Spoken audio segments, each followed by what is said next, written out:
vocês podem me ouvir. Aí eu tô aqui querendo escrever.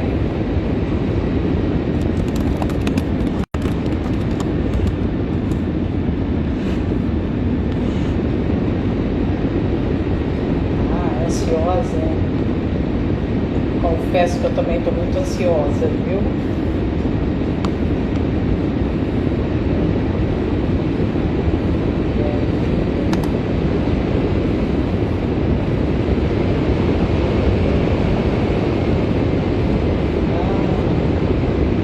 Olá. Inscrição para participar. É isso. Então vamos esperar só mais um pouquinho o Lucas entrar, que a gente vai conversar hoje sobre dívidas, o que fazer com ela. Espera aí.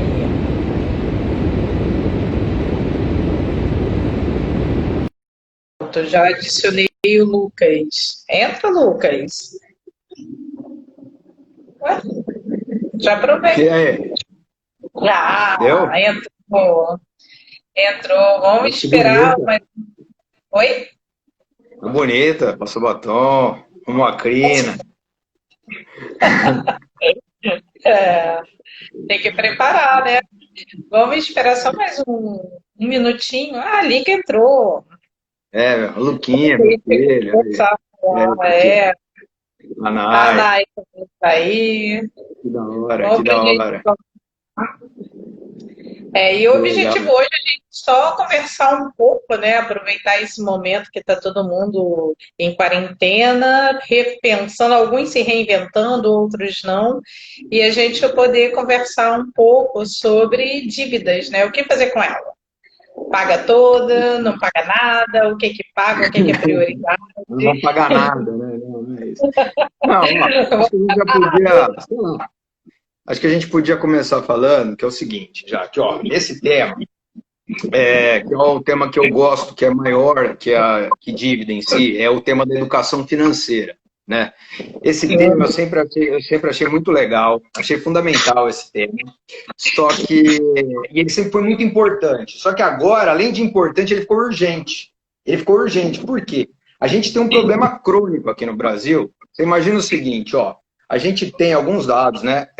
Mais de 60 milhões de pessoas estão com nome nos cadastros lá do Serasa, do SPC, e mais de 51 milhões de famílias endividadas. Então você fala assim, meu, nós temos um problema crônico que agora com a pandemia a gente não sabe onde a gente vai, né? A gente não sabe onde a gente vai parar. Então, assim, além da situação, da solução política que vai ter que ter, a gente vai ter que ter uma solução que passa pela educação financeira.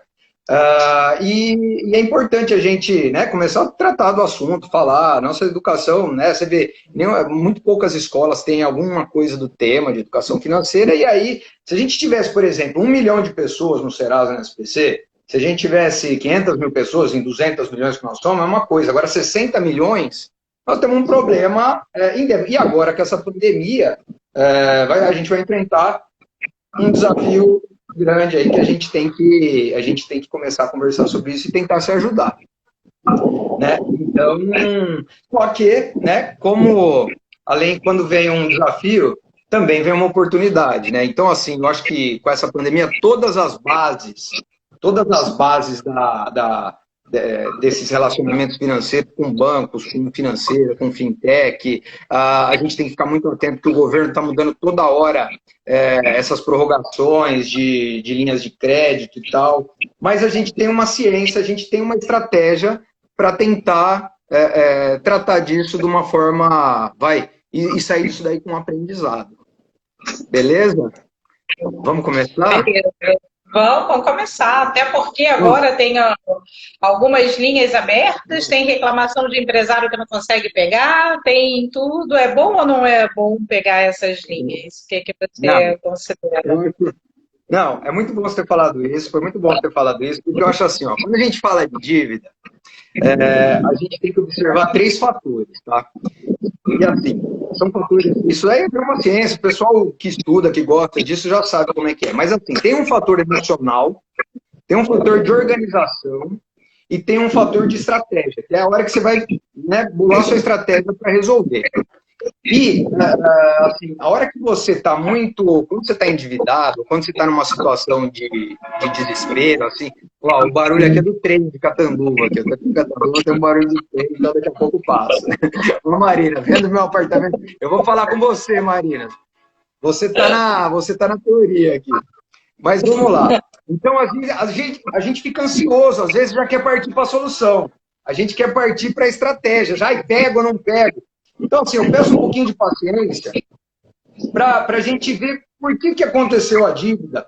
Vamos analisar primeiro esse aspecto emocional, porque, assim, ó, não tem coisa pior para mim que você passar por uma situação difícil e não aprender nada com ela.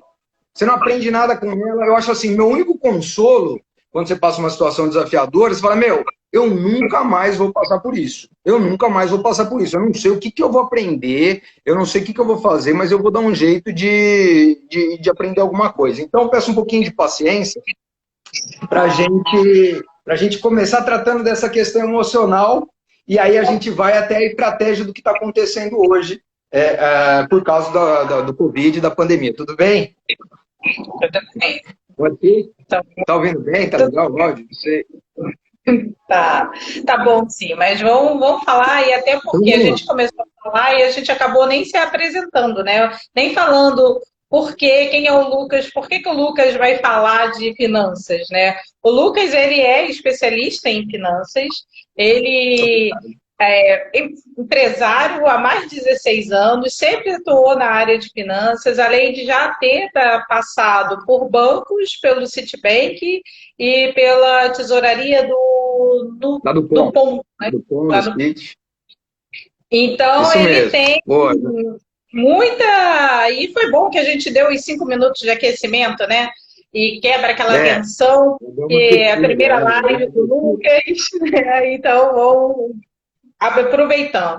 Então, por isso que é bom a gente falar com pessoas que entendam e vocês fiquem à vontade para vocês poderem fazer pergunta. Coloca aí, eu vou anotar. O Lucas vai respondendo. Se por acaso a gente não conseguir responder em tempo hábil, a gente vai responder posteriormente. Pode mandar tanto para o meu Insta quanto para o do Lucas, mas pode concentrar em mim. E na semana que vem, a gente vai fazer várias lives. E amanhã tem mais sobre sucessão empresarial. Na quinta-feira a gente vai falar sobre multifranqueado. E semana que vem tem outros temas também. Então, pode ir concentrando todas as perguntas que a gente vai respondendo ao longo do tempo. Então, começa, Lucas. Vai que é sua.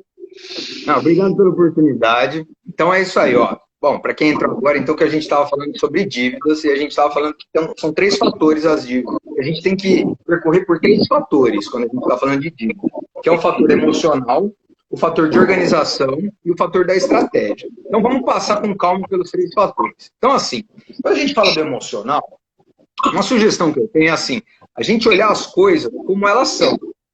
Não precisa olhar melhor do que ela é, nem pior que é. Porque às vezes a gente também pinta um monstro maior do que é. Então, assim, dívida não é crime. A gente tem que partir disso. Porque às vezes a gente é educado de uma forma tão rigorosa, né? E até engraçado aqui no Brasil, fala assim, não, se você vai para algum daqueles cadastros, você fala, nossa, você está com o nome sujo. Nossa, meu Deus, o nome que minha mãe me deu, né? Meu pai, você tem um apelo emocional com o nome, pelo amor de Deus. Nome sujo é só um cadastro. Aliás, isso aí eu acho que é uma verdadeira covardia dos bancos, do sistema. Fala, você está com o nome sujo, daí começa aquela pressão. Não, não é nada disso, entendeu? Não é nada disso. Isso é um apelo emocional que a turma tem, principalmente porque custa de processo para te negativar, como eles falam, é muito caro. Então tem essa pressão até mental que a turma faz. Então, assim, a gente precisa perder esse negócio. Dívida não é crime. Aliás, aqui no Brasil a única dívida que é crime é a pensão alimentícia, né? Isso daí vai pra cadeia mesmo. Então, essa daí, se alguém tá devendo pensão alimentícia, eu falo assim, meu, se vira, vai atrás de arrumar o dinheiro para pagar, porque isso daí vai preso mesmo. Mas tirando isso, dívida não é crime. Né? Aliás, o maior devedor do mundo é o governo dos Estados Unidos, ele deve para todo mundo, o governo do Brasil, as empresas, todo mundo deve. A qualidade e a natureza dessas dívidas que mudam, tá? Então, dívida não é crime. Então, assim, a gente precisa investigar um pouquinho o que levou né, o fator que levou a essa dívida. Então, eu não sei, por exemplo, se por um fator psicológico, você tem um gasto compulsivo, se você não presta atenção no seu orçamento, ou simplesmente você não teve uma educação financeira, e aí você não tem uma reserva de emergência, um período como esse, você teve sua renda reduzida, e aí entrou em dívida. Então, assim, não é crime. Sei, estou falando muito rápido, Jaque. É que eu me empolgo com essas coisas. Tá bom. Então, vamos lá. Então, esse é o fator emocional. Tira o peso, vamos analisar com estratégia. Dívida não é crime, nome sujo é um cadastro, e muitas vezes você vê até uma oportunidade. Por quê? É como se fosse uma proteção para você. Você fica com o nome no caso, no SPC da vida, quando alguém vem falar comigo, isso daí, eu fico até feliz. Eu juro, eu fico feliz. Eu falo assim, poxa, a pessoa vai ter uma oportunidade para reestruturar a vida dela. Ela para de comprar, essa necessidade de comprar parcelado e tudo mais e tal. E aí, ela necessariamente vai ter que passar por um processo de reeducação financeira. Tá? Então, vamos lá para o processo de organização agora. Passada essa questão emocional, vamos para a organização. Bom, seguinte. Se eu tivesse que dar um conselho só para as pessoas, sobretudo em educação financeira de dívida, é você fazer um controle financeiro da sua vida. É fazer um orçamento financeiro. Como que é? Você pode fazer no Excel. Eu gosto de usar o QuickBooks, que é um programa que eu sempre usei, eu adoro, ele é super, mas ele é um pouco difícil. Então eu pesquisei, eu testei vários programas, eu vi 2 aplicativos que eu acho super legal, não estou fazendo propaganda, vocês podem escolher qualquer aplicativo, mas eu vi, aquele guia bolsa é legal, mas eu vi um que chama Organize, com 2 Es, que é muito legal também. É bem bacana, tem uma versão gratuita, e aí tem outra. A Marina está perguntando se está tomando vodka. Marina, não desconcentra a gente aí, Marina. E tem esse Organize, que é legal, tem uma versão gratuita, e daí tem outra que você paga R$12 também, que daí é mais complexo, é super legal. Mas pode fazer no Excel, pode fazer. O importante é assim, Jaque, a sua vida financeira, ela precisa caber dentro da sua renda. Não tem como. E aí, assim, você precisa saber. Não importa, esquece o que você deve hoje. Exatamente, dívida não é crime, a turma está falando. Organize, com 2 Es, organize. Então, assim, a partir do momento que você sabe quanto... Oi? O Guia Bolso? Guia Bolso é legal também, eu falei dele. É legal. Boa, Mar, obrigado. E, boa, é com 2 Es. Com 2 Es. Mas, enfim. Aí vai. Outra coisa que o teu áudio está baixo. Agora melhorou. Foi o que eu estou falando? Então, assim, ó, a partir do momento que você sabe quanto você ganha, é top-down, é de cima para baixo. Não é assim, eu vou gastando e depois eu me viro para ganhar. Você tem que saber quanto você ganha, quanto você gasta e principalmente em que você gasta. Em que você gasta é importante, as categorias. Esquece a dívida por enquanto, porque isso aí a gente, né, tirando as dívidas, a gente vai organizar assim, a sua vida, para você se manter, para você viver a sua vida, né? Então, assim, o seu estilo de vida, os seus custos têm que caber. A partir disso que você vai estruturar. Eu sou super a favor de você buscar uma renda extra, de você estudar, buscar um aumento, buscar uma promoção, tudo de bom. Eu acho pode, deve, mas vou te falar uma coisa séria. Se você não se organizar, isso daí não adianta. Se você não conseguir enxergar como está o seu orçamento, você não consegue sair de uma situação desafiadora. Às vezes entra num looping, porque você ganha mais, você faz dívidas maiores, a hora que você vê, você está perdido igual. Tem uma teoria que eu gosto, Jaque, que é a teoria do observador. Os cientistas usam muito. Quando eles vão observar uma experiência, eles têm que manter uma distância, porque o observador ele influencia a experiência. Então, é muito legal. Quando você coloca atenção em alguma coisa, você consegue influenciar. Tem um estudo que tem aqui no Brasil mesmo, de condomínios. Quando os condôminos frequentam as reuniões dos condomínios, o custo do condomínio cai de 15% a 20%, quando muitos condôminos frequentam. Por quê? Porque não tem nada místico. é que todo mundo começa a prestar atenção, diminui a possibilidade de desvio, alguém tem uma ideia boa, alguém pode ter, alguém fala, não, a gente podia cortar o custo assim, etc e tal. Alguém conhece algum prestador de serviço que pode fazer melhor, pode fazer mais barato. E aí vai. Então, assim, é muito legal. E quando você começa a pôr atenção, quando você começa a pôr atenção nos seus custos, você vai ter cada insight, você vai ver que muitos gastos, você fala, meu, eu não falo nem dos gastos bons que você pode ter para proporcionar uma qualidade de vida boa para você e para sua família, eu estou falando de alguns desperdícios. Eu e meu sócio, meu ex-sócio, né, na minha empresa, a gente falava assim, custo é que nem unha. A gente tem que olhar toda semana para ver se cresceu. Às vezes a gente cresce sem a gente perceber e tem que sempre dar uma parada. Então a gente conversou bastante eu e você, por exemplo, plano de internet. Às vezes fica obsoleto. A gente está pagando aqueles planos de 2 anos atrás, que era 300, 400 reais. A gente nem sabe.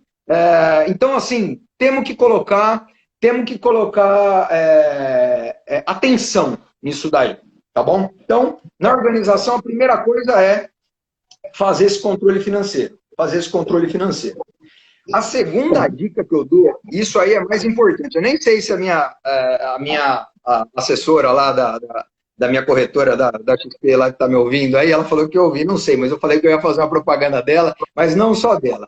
Que é assim, você não pode ficar refém do seu banco. O seu dinheiro tem que estar com você. E aí eu não estou falando para guardar dinheiro em casa, nada disso. Eu acho assim, ó, se você não tem uma conta digital ainda, abre amanhã. Tem um monte, tem Nubank, Banco Original, QLC6, Banco Inter. Abre uma conta amanhã. Uma conta digital e uma... então abre com a Vanessa, depois me peçam o contato dela, eu passo o contato dela. E abre uma conta numa corretora para você separar seus investimentos. Você não pode deixar seus... Pode falar.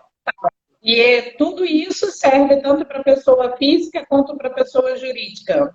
Para pessoa física, para pessoa jurídica. Pessoa jurídica, a gente tem assim, a gente não tem ainda um histórico, não é uma cultura de fazer investimento na pessoa jurídica.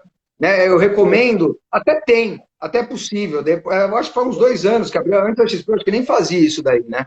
Mas assim, principalmente os seus investimentos de pessoa física, na pessoa jurídica, muitas vezes vale mais a pena se você tem caixa, mas aí é uma outra discussão, mas você tem caixa, é melhor você não fazer a dívida. Mas na pessoa física é importante você investir e o banco ele não tem acesso aos seus investimentos. Porque assim, ó, tem algumas coisas que a gente não sabe, mas, por exemplo, é importante, eu vou falar no quarto tópico, mas eu já vou dar um spoiler. Que é assim, até 40 salários mínimos é inalienável, se você tem de investimento. 40 salários mínimos é inalienável, o banco não pode tomar. Só que se você colocou lá no banco, depois é uma pressão, eles fazem várias coisas legais. Aliás, tem uns estudos bacanas, aí eu estou conversando com uma turma de advogados que parece que 80% dos contratos que os bancos fazem tem alguma irregularidade, mas eu vou falar isso no quarto tópico. Tá? No quarto tópico. Nós estamos no segundo, que é separar. Então, assim, você não vai ficar refém. Então, pega o seu investimento, coloca numa corretora, separado. Uma coisa que os bancos fazem solicita portabilidade. O ideal é assim, ó. O banco atual, você deixa o seu cartão de crédito, alguma coisa lá. A sua conta salário, você solicita portabilidade para uma conta digital. Porque os bancos, ilegalmente, às vezes eles já transferem imediatamente da conta salário para a conta corrente. E aí você perde todo o poder de negociação, você fica refém. Você fica completamente refém. E aí você não tem o que fazer. É irritante. Então, a minha sugestão para amanhã todo mundo... a Angelina está perguntando do Banco Digital. Você leu também. O Banco Digital não tem taxa. O Banco Digital normalmente não tem taxa, a grande maioria, tá? E aí, qual que é a vantagem? Se você já tem o ideal, mas o conceito que eu quero deixar claro é você separar. No Banco Digital, não faça operações de crédito, por exemplo. Pode fazer mais para frente, mas a ideia é assim, a instituição financeira, por exemplo, você tem uma conta lá no Itaú, no Bradesco da vida, e você já tem algum financiamento deles. O ideal é eles não terem acesso direto ao teu salário, ao teu dinheiro. Porque daí você perde qualquer poder de negociação. Então, você faz as operações de crédito, O banco digital você usa para movimentar, porque você não paga TED, você não paga tarifa mensal, você não paga nada. E a corretora, você usa a corretora para investir. E mesmo se você tiver com dívida, é importante você ter um investimento, porque você ganha força depois para você, a hora que você quiser, com educação financeira, com estratégia, para você resolver essas dívidas de uma vez por todas. Tá bom? Então, assim, não fique refém do seu banco. Essa é a minha é a parte número 2 da organização. Depois eu vou fazer um resuminho total aí no final, mas é muito legal. Tá bom? Bom, agora tem uma parte chata. A parte 3 da organização. O que é? Você já organizou o seu orçamento pessoal, tem que dar um jeito de ficar no azul, não fique no vermelho. Esquece as dívidas, a tua operação, o teu dia a dia. Você já não está mais refém dos bancos. Anota essa do Mário, como é que ele chama aí? Mário Eval aí, de Amparo, que é legal essa pergunta, depois eu falo. Bom, o Fábio está perguntando, não, a XP, o Itaú comprou uma parte da XP, mas ele não tem acesso, tá? Mas depois, anota aí, tem umas perguntas muito boas, estou achando muito legal, muito boa mesmo, Fábio, muito boa. Bom, vamos lá, terceira parte, que é a parte mais chata, que é igual o gordinho subir em balança, isso daí. É a parte mais chata, mas a gente vai ter que... Sabe, gordinho não gosta de subir em balança, né? Mas é a hora que a gente precisa parar para organizar as dívidas. A gente precisa parar para organizar as dívidas. Eu falo assim, no começo eu falei para organizar o orçamento, e agora nós precisamos organizar as dívidas. É um momento que você vai falar assim, bom, você senta, respira fundo e coloca tudo num papel. O que você deve, o teu cunhado, nas Casas Bahia, na Renner, cartão de crédito, financiamento imobiliário, tudo. Eu costumo brincar, eu lembro um insight que eu tive uma vez vendo aqueles desenhos do Scooby-Doo, que é assim, eles corriam, quando o fantasma ia atrás deles, eles corriam, o fantasma ia crescendo. De repente eles viravam, que não tinha saído, o fantasma desaparecia. Então, é assim, é isso, olha, vamos enfrentar, isso aí faz parte da questão emocional, enfrentar de frente é legal, né? Mas encarar de frente, vamos ver o que está acontecendo. Né? Fala, eu quero resolver minha vida, eu não tinha educação financeira, agora eu vou ter, a partir de agora eu vou ter minha educação financeira e eu vou dar um jeito de resolver, tá? Então, assim, o que é importante? Você fazer uma planilhinha para você, que é assim, você precisa saber para quem você deve, você precisa saber quantas parcelas você deve, o valor das parcelas, a taxa de juros acordada e o valor do principal. Isso aí é uma coisa que é fundamental para depois a gente negociar. O que é o principal, para quem não sabe, né? O principal é assim, você tomou um empréstimo lá de 10 mil reais. O banco, muito legal, falou assim, não, você vai me pagar 20 parcelas de 1.000.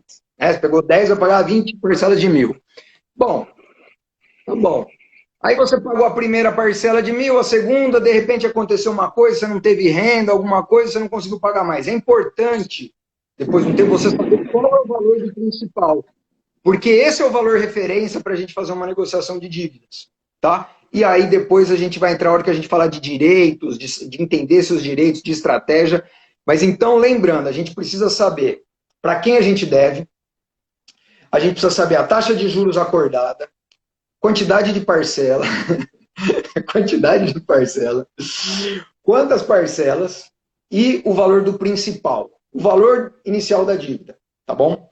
Se alguém tiver dúvida com isso, pode me chamar que eu ajudo, eu adoro fazer isso daí, pode me chamar, entre em contato com a Jaque, aí a gente dá um jeito, beleza? Então, assim, é ver o tamanho do... É ver o tamanho do inimigo,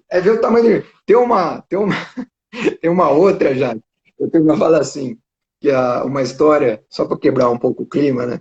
Que o marido estava com insônia, e aí ele ficava andando para lá e para cá, que ele tinha que pagar uma dívida no dia seguinte pro amigo dele, ele não tinha conseguido pagar a dívida, né? Ele não tinha dinheiro para pagar e amanhã vencia. Ele ficou com insônia e a esposa dele desesperada, o que foi, amor? E ele, não tem dinheiro para pagar a dívida, não consigo dormir. Ela pegou, ligou pro amigo, falou, meu marido não vai pagar a dívida. E desligou. O marido dormiu bem e aí o credor que ficou andando na cama com insônia. Então, é só uma piada pra gente, só uma piada pra gente dar uma descontraída aí. Beleza? Quarto, depois que a gente, no financeiro, nosso controle, depois que a gente, qual é o segundo ponto? Não está refém. Terceiro ponto, sabe o tamanho da dívida? Quarto ponto, a gente vai estabelecer as prioridades. Quem que a gente vai pagar, como que a gente vai pagar e quando que a gente vai pagar. E aí muita gente acha que é melhor pagar as dívidas que tenham a maior taxa de juros, né? É um raciocínio meio óbvio, né? Você fala, vou pagar. Mas não é bem assim.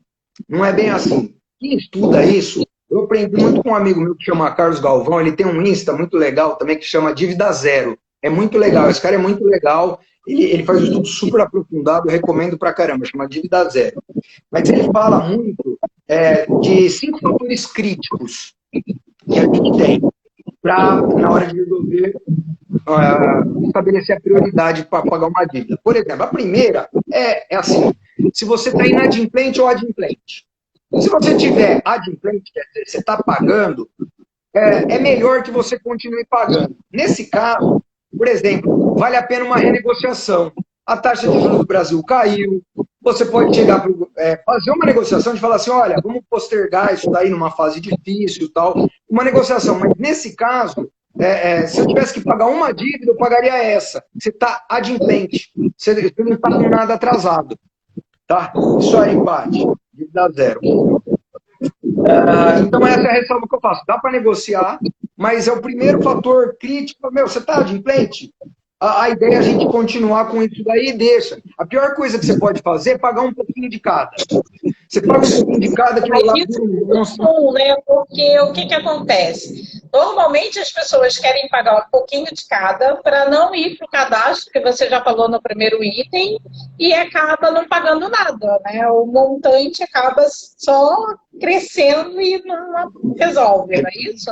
Não, vira uma bola de neve. Daí quando às vezes daí as pessoas vão para esse cadastro e já pagaram o principal, lembra que eu falei do principal? Já pagaram o principal 10 vezes. A dívida inicial era 2.000 no cartão, a pessoa já pagou uns 5, ainda deve uns 20.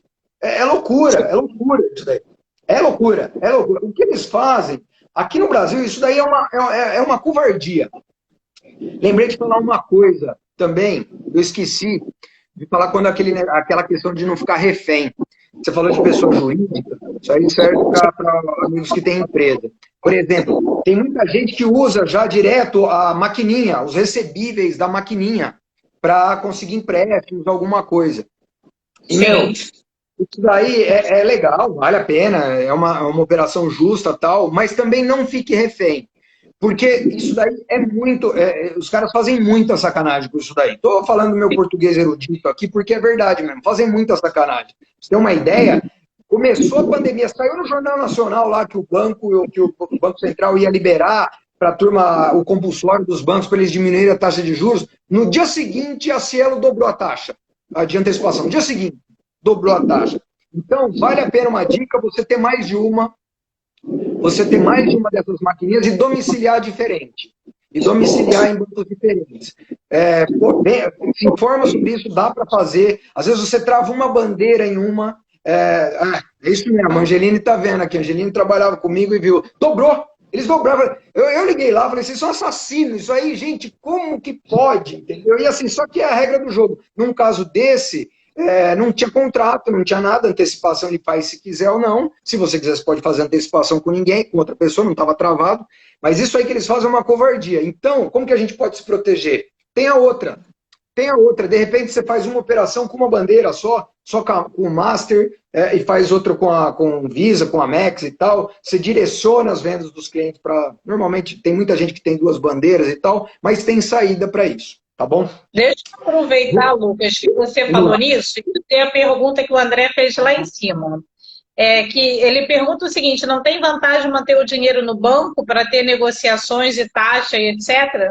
Não é isso. Não tem, André. Cara, não tem. Isso aí, eu vou te falar, é aquele efeito do custo zero. Isso é uma mentira, cara. Isso aí é uma piada, isso daí. Pô, você pode fazer a conta, porque você fala assim, eu vou ter uma conta no Itaú. Bom, vou dar o meu exemplo, vai. Eu tinha uma conta no Itaú Personalité e deixava o dinheiro parado lá, né? Aplicado aqueles CDBs ruins pra caramba, aqueles fundos que você nem sabe direito.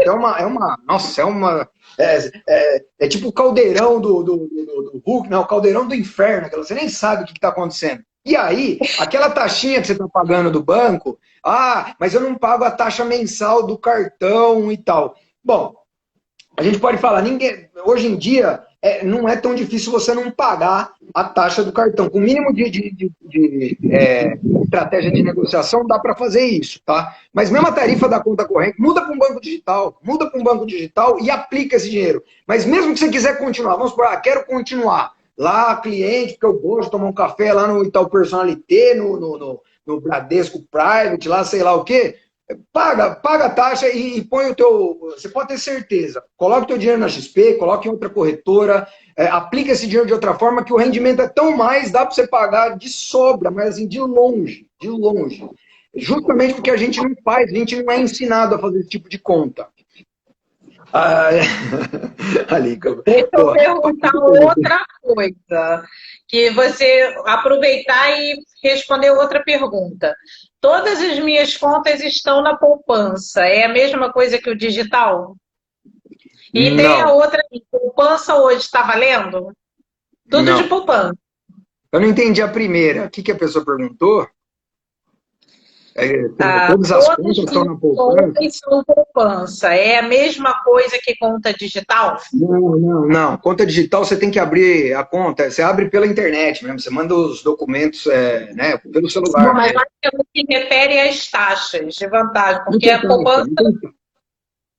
Não tem taxa, conta digital não tem taxa. E o rendimento que eles dão dessas contas poupanças é irrisório. É um negócio que hoje em dia, imagina, eu acho que está rendendo, a poupança, se não me engano, está rendendo 2% ao ano, e eles fazem um monte de coisa, assim, um monte de bobagem. Se você tiver um dinheirinho, deixa o teu dinheiro numa corretora e e usa a conta digital. Conta digital é nesses bancos novos aí, porque teve um tempo que o Itaú, o Bradesco, eles fizeram acho que até o Santander fez uma conta digital deles mesmo.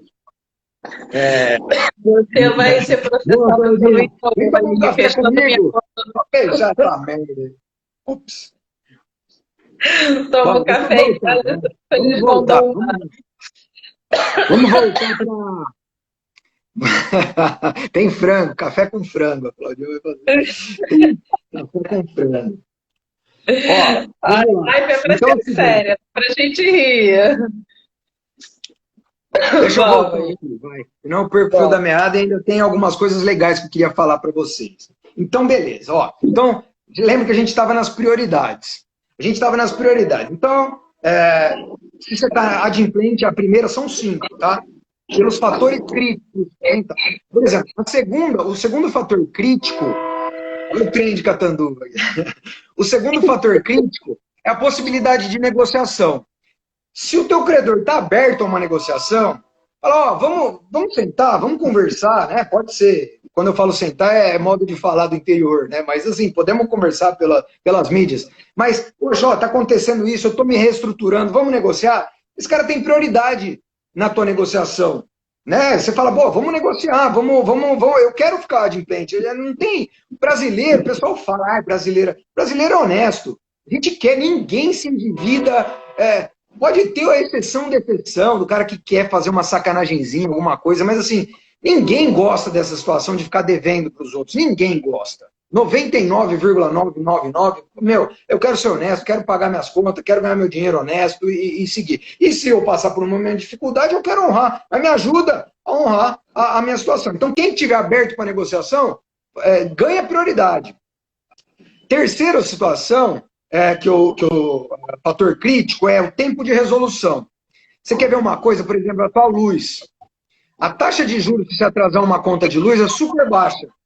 Você fala, vou atrasar a luz. Mas, se você não pagar 2, 3 meses, eles cortam a luz. Deus me livre, é um desgaste. Aí você tem que ligar lá, para um dia eles virem, religar e tal. Então, assim, às vezes você vai gastar tanto tempo, energia, para resolver aquilo lá, que às vezes é melhor, isso daí é melhor você pagar e deixar uma outra dívida para depois, do que não pagar essa dívida.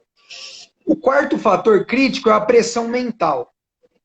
E você vê que coisa, ó. Por exemplo, pressão mental. Às vezes você deve para um cunhado seu, gosto de falar de cunhado, né?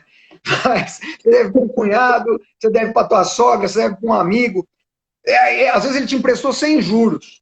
Mas é tanta pressão mental, tanta coisa, tanta encheção de saco, tanta coisa, você tira a sua paz no negócio, você fala, meu, chega, aí de frente, mindset novo, fala, ó, eu te devo 20 mil reais, eu vou te pagar 100 reais por mês, é o que eu posso, entendeu? Estamos combinados, aí tu dá um jeito de cumprir.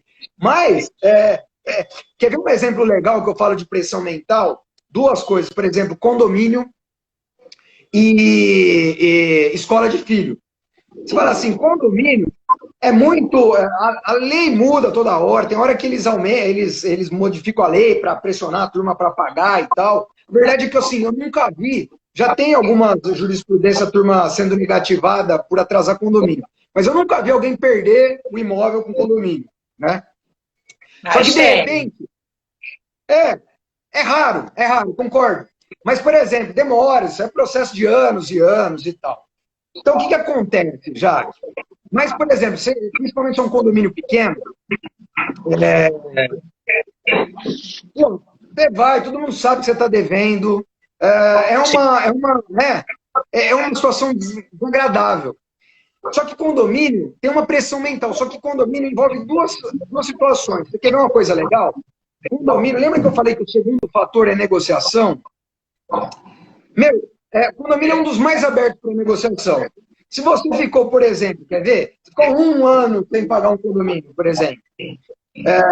E aí você fala assim, ó, tive uma dificuldade financeira, vamos lá no conselho, eles te mandaram administradora tal, eu quero quitar. Vamos fazer o seguinte, porque quando você não paga, o rateio dos outros é muito maior. Então começa a atrapalhar a vida de todo mundo. Então, se você chegar no condomínio e falar assim, ó, quer saber de uma coisa?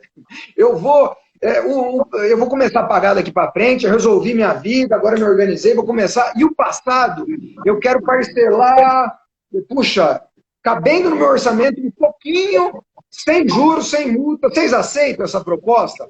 Olha, pode te falar, a probabilidade de aceitarem é imensa. É imensa. Então, fica a dica. Vale a pena. Condomínio é um negócio que vale a pena. A hora que você se estruturar, uma das primeiras coisas para resolver é o condomínio, tanto pela pressão mental para você poder viver tranquila, quanto pela possibilidade de negociação. Eles normalmente são muito abertos. E o quinto fator crítico, que é a taxa de juros. Óbvio, você tem duas dívidas. Uma com uma taxa de juros muito mais alta e a outra mais baixa, você paga que tem a taxa de juros mais alta, né? Se os outros fatores forem mais ou menos parecidos, você escolhe a que tiver a taxa de juros mais alta, muito melhor. Tá bom? Bom, vamos lá. Como que nós estamos de tempo? Você sabe como nós estamos de tempo aí ou não? Sim, a gente ainda tem 20 minutos. Tem mais uma pergunta aqui. Quais os exemplos de corretora que podemos fazer online? Corretora online? Olha, eu acho que quase todas. Eu acho que todas. Todas as corretoras você abre. Depois, quem quiser, ó, a Vanessa está aí ainda, eu acho. Mas me manda um e-mail que eu mando já o link direto. Você abre lá direto com ela. Mas assim, sem querer puxar, lógico, ela é minha amiga, eu adoro ela, ela é excelente e tal. Só que assim, você pode abrir na corretora que você quiser. Eu acho que hoje, todas as corretoras, eu acho que nenhuma corretora você precisa estar fisicamente lá. Você entra no site da corretora e eles vão pedir para você bater uma foto de uns documentos. Você bate a foto, escaneia e tal, manda tudo. Não tem nenhuma, eu acho que hoje você precisa ir fisicamente para abrir uma conta. Beleza? Bom, deixa eu continuar com o quinto fator de organização, que eu acho isso muito legal. Eu vou dar uma dica legal agora que tem muito a ver com o que a gente está vivendo agora. Que uma das coisas importantes... Olha lá, a Van está falando, todas as corretoras são online, é isso mesmo. Uma das coisas importantes que é para você se organizar é você conhecer os seus direitos. Isso daí é uma coisa, se você tiver dificuldade de pegar e ler o negócio, de entender, porque é muita informação, eu recomendo pedir ajuda. Pede ajuda para um amigo, pede ajuda para mim, pede ajuda para um advogado, porque assim, é fundamental você conhecer seus direitos. Por exemplo, tem muita gente, por exemplo, esse negócio, 40 salários mínimos no investimento é inalienável. O teu imóvel não é assim, a não ser que você tiver feito um financiamento imobiliário, eles não podem tomar teu imóvel assim. Seu salário consignado, só podem tirar até 35%. Não dá para bater mais do que isso. Então, assim, é importante. Lembra que eu falei que, assim, para a gente ver a coisa, não pode ser pior. A gente não deve ver a coisa pior do que é. Não precisa ver melhor, mas não vê pior. Então, assim, cuidado. Porque tem muita pegadinha que eu vou falar agora, que muitos gerentes estão fazendo isso, principalmente agora, nessa época da pandemia. Que os caras estão fazendo muita sacanagem em relação a isso. Outro dia eu estava conversando com uma amiga minha que ela estava falando dessa situação, de vender o apartamento para quitar dívida. Eu acho assim, ó, calma. Fala, Adriano. Valeu, irmão. Obrigado. Fala assim, ó, calma. Assim, se você se estruturar, se você fizer toda essa lição de casa que eu estou falando, pô, você se organiza financeiramente, passou a pandemia, passou essa quarentena, você fez todo no seu orçamento e você quer montar uma estratégia para quitar suas dívidas, é uma coisa. E aí a gente pode fazer conta, estou aqui para isso, eu te ajudo, vamos fazer conta, vamos fazer com inteligência. Agora, um negócio que você já fez um empréstimo, de repente, você já se enrolou, já aconteceu alguma coisa. Agora você vai dar de graça, assim, então agora eu vou dar meu bem em garantia, é tudo que os bancos querem, é tudo que eles querem. É loucura isso daí. Eles que arquem o negócio e depois a gente vai ver como que vai fazer isso daí. Então você não pode ficar refém. Mas essa estratégia é um pouco copiado do que fazem nos Estados Unidos, né? Tudo dá um imóvel de garantia, né? Não, e agora, assim, por exemplo, por que a gente tem que ficar atento? Que é uma situação de exceção agora, né? Você fala assim, ó, por exemplo, já mudou a regra 3 vezes. O governo já lançou uma que 45 dias não podia negativar ninguém, né? Incluir nos cadastros negativos. Depois virou 90 dias. E agora já está quase aprovado. Até o final do ano. Ninguém vai poder ser negativado. Ninguém vai poder ser negativado. Então, assim, precisa ficar atento. Porque já é 90 dias e agora pode ser até o final do ano, 99% de chance de passar isso aí, já está no Senado e tal. Mas o que acontece? Você lembra que logo no começo o governo aprovou aquela prorrogação lá do Banco Central, diretriz do Banco Central, do postergamento das dívidas, ele aprovou para crédito pessoal, capital de giro, consignado, financiamento de carro e financiamento imobiliário. Aí não entrou cartão de crédito nem cheque especial. Então, ó, crédito pessoal, capital de giro, consignado, financiamento de carro, financiamento imobiliário. Os caras estão fazendo verdadeiras sacanagens. O cara liga para pegar, o empresário ou a pessoa liga para pedir, tem gerente de banco que fala assim, não, mas para eu subir essa aprovação, você precisa me dar alguma coisa em garantia. Sacanagem. Ou pior, fala assim, vamos fazer uma renegociação, aumenta o prazo, nada disso. É postergação. Postergar é uma diretriz do Banco Central, eles diminuíram o compulsório, não aceite juros, nem renegociação, muito menos colocar na ordem em garantia. No extremo, não pague. No extremo, não pague. Uma dica que eu dou, de repente, nesses casos, pula o gerente, liga no atendimento. Liga no atendimento, na central de atendimento, que daí eles têm que seguir o script. Porque o gerente vai tentar com a conversinha, falar, mas coloca aqui, coloca lá, me dá alguma coisa. Tem gerente que fala assim, não me vem com coisa ruim não de garantia, eu quero coisa boa para financiar. Sacanagem, sacanagem. Eles vão deixar essa conta que eles não têm mais, o Banco Central já deu. O Banco Central já é para pessoa física e para jurídica, tá, Kelly? O que a partir de agora, você já tinha antes, você continua. Mas a partir de agora, se você entrar no negócio, 90 dias você não pode, já está para ser aprovado até o final do ano. Tá? Bom, então, uma dica pula o gerente, liga no atendimento para postergar essas dívidas que eu falei. Eu tomaria esse crédito pessoal. Mas olha, tem banco que, além de pedir garantia, Lucas, eles estão refinanciando com taxa e aí aumentando a dívida. Não aceita, não aceita. Liga no atendimento, se não funcionar, liga na ouvidoria do banco, às vezes funciona. Se não funcionar, vai no Procon, procura o Procon. E se não funcionar, pede ajuda para um advogado, a gente manda. Eu estou estudando com uma turma, com o pessoal aí, que a gente vai fazer um negócio bacana disso daí para, sabe, para dar uma popularizada nisso daí, para, mandar bala aí e sair colocando notificação extrajudicial para banco, porque o que eles fazem é uma covardia mesmo, tá bom? Então, assim, saiba, uma coisa que é importante estar na cabeça é assim, ó, esse momento que a gente está vivendo é uma... Olha, quero falar, é muito triste e tal, tem muita coisa, nem quero entrar nisso, porque todo mundo já sabe a tristeza que a gente está vivendo, mas é uma oportunidade para a gente reembaralhar o jogo, para a gente mexer no tabuleiro, porque é uma oportunidade. Olha lá, a Vanessa está dando uma dica muito legal, que a ouvidoria do Banco Central resolve tudo. Qualquer coisa, liga no Banco Central também. Na internet, você digita Bacen no Banco Central, você consegue isso daí, é muito legal.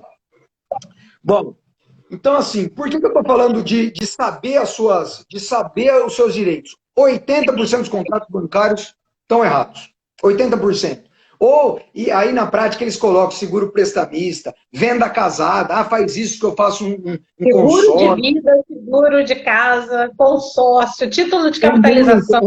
Isso é outra coisa, título de capitalização, né, Lucas? Meu Deus do céu. Não entra ali, não aceita. Olha, a sugestão eu tenho duas. Ou você perde o medo de olhar o contrato, fala, olha, as pessoas às vezes têm medo de ficar olhando aqueles contratinhos, aquelas coisas. Olha, e se for difícil, pede ajuda. Todo mundo conhece um amigo advogado, tenho certeza que agora está criando uma comunidade aí de fraternidade, da gente se ajudar.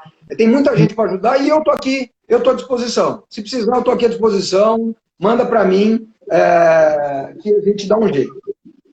E aí, essas 5 etapas foram a parte das organizações, da organização. E aí, depois de partir do emocional, organização, a gente vai para a estratégia. E aí tem umas coisas muito legais. Então, como eu falei, se você está adimplente, se você está pagando, a minha sugestão, rever seu contrato. Por exemplo, eu vou dar um caso prático. Eu fiz a portabilidade do meu financiamento da minha casa. Como eu pagava o financiamento, eu fiz pelo Santander, já deu meu nome aos dois. Eu liguei lá, porque a taxa de juros do Brasil caiu. Falei, poxa, me abaixa aí a taxa. Não dá. Eu fiz a portabilidade do Banco Inter. É inacreditável, é maravilhoso. Eu já estou querendo fazer outra portabilidade, tão bom que é. Fiz, estava pagando em dia, caiu absurdo minha parcela. Caiu absurdo, é muito legal. Então, se você está adimplente, continua pagando. A estratégia que eu sugiro, né, é fazer essa portabilidade. Agora, se você já está inadimplente, se algum motivo, e aí tanto faz, se você se enrolou, você perdeu a renda, se você não teve educação financeira, se os bancos fizeram uma sacanagem com você e por acaso você está inadimplente, aí tem algumas estratégias que eu gosto de... Também aprendi com aquele meu amigo, o Carlos Galvão, o Cai Galvão, lá do Brasil. Tem uns nomes até muito engraçados, que é, por exemplo, a primeira é o bebê abandonado. Você chama a estratégia de bebê abandonado. O que é? Você tira tudo do banco. Você tem... Por isso que eu falei que você não pode ficar refém. Cartão, cheque especial, deixa estourar. Fala, fica aí com isso daí, nem olha mais. Você tem aquele controle, você sabe quanto que era o principal da dívida, você sabe tudo, você já sabe seus direitos. Primeiro você vai se organizar, você vai organizar a sua vida, você vai fazer o seu orçamento ficar no azul, você vai cortar desperdício, você vai ter renda extra. Depois a gente volta a tratar desse bebê. Bebê abandonado, tira tudo desse banco. Tira tudo. Deixa lá. Um dia a gente volta a conversar. Depois de um ano e meio, a gente volta a conversar. Eu acho lindo. O cara fala assim, fui negativado, meu Deus, o que eu vou fazer? Eu falo, que oportunidade. Você vai ver que não, tem que erguer a cabeça. Tem que erguer a cabeça, não vai... E nós vamos falar isso no finalzinho, aqui para encerrar. Tem outra estratégia que eu... 13 minutos, vai. Quanto? 13 minutos. Tá no finalzinho eu já abro para pergunta, mais 3 minutos só. Tem estratégia que eu chamo de tudo ou nada. Que é assim, desculpa, cartão, ou você paga tudo ou você não paga nada. Desculpa, cartão, é assim. Mas vamos lá, eu dou uma desculpa, eu dou uma atenuada. Assim, no cartão, às vezes você parcela as compras e tal, beleza, você parcelou, chegou a fatura. A pior besteira que você pode fazer é pagar o mínimo. Não pague o mínimo. Não pague o mínimo. Olha, você paga o mínimo, tá bom. Se um mês acontecer isso, se um mês, tudo bem, vai, eu vou dar essa semana. Se um mês, meu, esse mês foi terrível, eu tive uma coisa gravíssima, esse mês eu vou, tudo bem. Vamos lá, segue o jogo, continua gastando, mês que vem a gente vê. Se no outro mês você não conseguir, ou tiver que refinanciar, ou, meu, é tudo ou nada. Ou você paga tudo, ou você não paga nada, deixa pra lá, porque assim, você já tem um problema. Seu orçamento não está cabendo na sua renda. Entendeu? Você já tem um problema. E aí, isso daí vai virar uma bola de neve que vai ficar terrível. E depois você vai ter muito mais trabalho para organizar. Então, meu, deixa para lá, não paga nada. E aí depois, de novo, educação financeira, coloca tudo, organiza. Depois nós vamos falar agora no finalzinho como que nós vamos fazer para chegar para negociar. E a última estratégia, que é aquela estratégia do cabo de guerra. E assim, você... Então, eu vou deixar para falar. Lembra que eu falei assim, ó, a gente precisa investir para pagar as dívidas. Então, como é que você vai fazer? Como é que você vai fazer? Como é que todo mundo vai fazer? Bom, aconteceu, você foi inadimplente. Tá bom. A primeira coisa, né, ficou no azul, você vai começar a construir o dinheiro que sobrar. Vamos supor que você ganha 5 mil reais, você enxugou, você fez tudo, você conseguiu guardar, você gasta... R$4.600 e daí você consegue guardar R$400 por mês. Tá bom. Esse dinheiro vai para o GP, vai para a tua corretora. Você vai começar a construir a sua reserva de emergência. O que é reserva de emergência? Uma aplicação de baixo risco. Depois vocês conversam com a Vanessa. Uma aplicação de baixo risco que seja suficiente para a sua vida por pelo menos 6 meses. Para manter seu... Enquanto você não tiver... Olha isso que eu vou te falar. Enquanto você não tiver uma reserva de emergência para se manter por 6 meses se acabar a sua renda, não comece a negociar. Não comece a negociar. Por quê? Ocorre aquele perigo. Você vai lá negociando, você guardou um dinheirinho, você vai lá negociar todo alegre, daqui a pouco acontece alguma coisa, você fica na mão deles de novo. E aí você já vai ficar na mão de instituições, de coisas que, meu... E aí já tem um histórico de chateação. Criou a sua reserva de emergência. Aí, criou a sua reserva de emergência, legal. Você vai juntar um dinheiro e aí, dentro daquelas prioridades, lembra que eu falei? Dentro daquelas prioridades, você vai juntar pelo menos 50% do principal. Então, vamos lá. Fiz um financiamento, peguei 10 mil reais para quitar minhas dívidas lá, me enrolei, o cara me cobrou 20 de mil, eu paguei 2 mil, depois parei de pagar. Legal. Você vai juntar quanto que você vai juntar? É a minha sugestão, tá? A gente pode ajustar. Vai juntar 50% desse principal. E aí você vai lá, o nome já está negativado, tá bom. Você já tem a sua reserva de emergência, você não mexe nisso. Estou falando. 50% do principal, você vai ligar e vai falar, olha, eu quero renegociar. E aí, não vai, depois de um dia de trabalho, cansado, morrendo, cabeça baixa, envergonhado. Não. Vai com a sua melhor roupa, cabeça erguida, muda o mindset. Não, eu vim para resolver. Entendeu? Então, vai ter cabo de guerra.